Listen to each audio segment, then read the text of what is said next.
What is religion?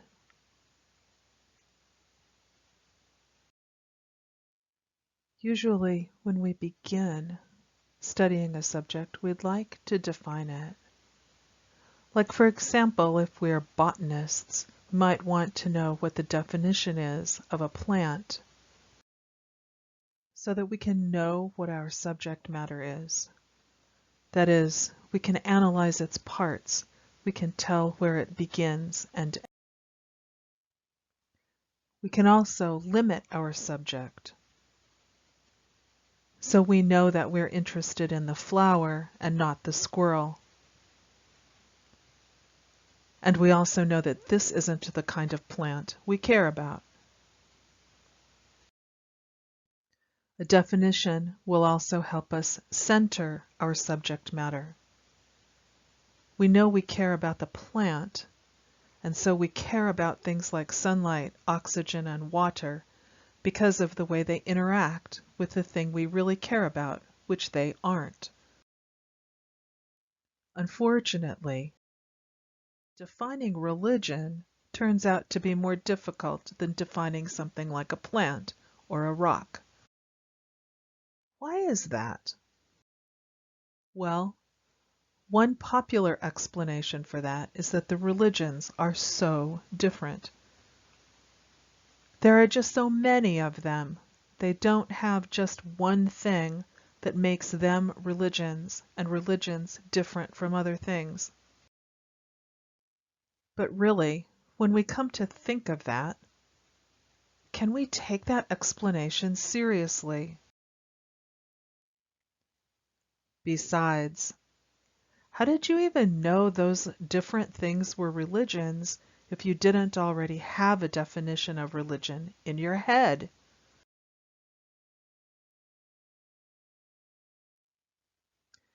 This is Sir George James Frazer, the author of a popular book in the 19th century, The Golden Bough. It would be an awkward question for him, wouldn't it? Because Frazer had an implicit definition of religion, and he, like we, often think of religion as something that's different from the way we live our own lives. We might think of religion as something that's exotic, like a museum exhibit, like, for instance, this Bedouin wedding that was actually performed as a museum exhibit at the St. Louis Exposition in 1904. Or we might think of religion as something that's old, ancient, like what used to happen. Or we might think of religion as something that's specialized, that's for experts or devotees or people who are really into it. Or we might think of religion as the kind of thing that isn't what we do, especially if it's unwelcome, like, for instance, these women who are protesting the ban on burqas in contemporary France. But religion can simply be part of an ordinary day. Maybe a day like this one, in which there are traces of what we might call Islam, in a simple day in the middle of the most populous Muslim country in the contemporary world, Indonesia. Or a day like this one, where most of what people are doing is buying and selling and shopping and having conversations in the middle of the street. And some part of all of that also looks like something we might want to call Islam, a religion. Or a day like this one, where teenagers are hanging out the way they do in all kinds of parts of the world, but this part of the world happens to be a largely Muslim suburb of Paris. Or this one, in which the main business of the day is learning to read in a public elementary school in Dearborn, Michigan, which happens to have a high concentration of Muslim American citizens. The problem with religion, if it is a problem, when it comes to defining it is that religion is so enmeshed or interwoven in the kinds of things that human beings do in the course of their ordinary lives. Do we really see religion as something separate, or do we see something that's woven into daily life?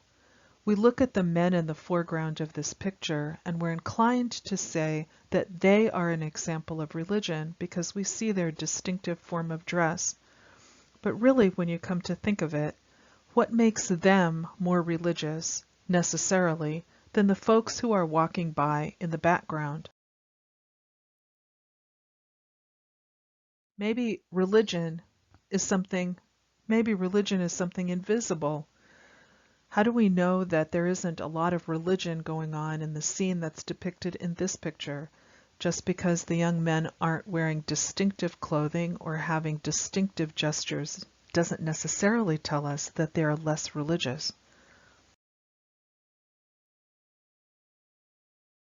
A lot of times we think of religion as something that people believe or things that people feel. And yet, isn't religion also what people do? Isn't the ritual aspect of what this young woman is participating in essential to the religious character of the experience? Do we think religion is the kind of thing that people leave behind, that is, the traces of their religious way of life? It certainly looks like it's the case here, where tourists who pretty clearly have not much to do with Russian Orthodoxy have as a backdrop a trace of the Russian Orthodox way of life that produced that cathedral. But why is that more religious than the kind of thing that people bring with them into their contemporary lives? For example, the modern technology that's on display or that's being used in the middle of this worship service in an Ethiopian Orthodox congregation in Atlanta.